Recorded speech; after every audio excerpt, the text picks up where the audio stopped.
आज बनवणार आहे मी मिठाची गवार. त्याच्यासाठी साहित्य: कवळी गवार घेतली अशी निवडून, उभीच निवडायची. मीठ, जिरी, मोहरी, हळद आणि तेल.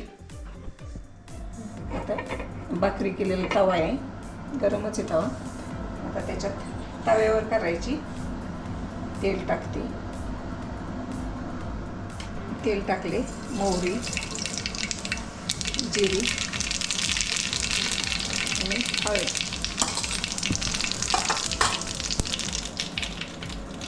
गवार धुवून घेतली.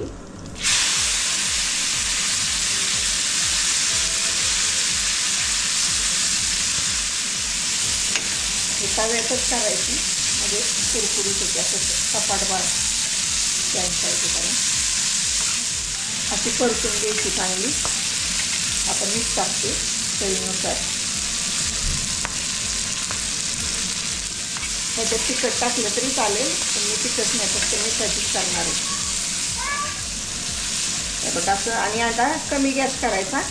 कमी गॅसवर कुरकुरीत करून घ्यायची. अशी पसरून ठेवायची कमी गॅसवर, कुरकुरीत होती. असं मध्ये मध्ये पलटी करायचं, नाही तर करपून खाली. तयार झाली आपली गवार अशी कुरकुरीत.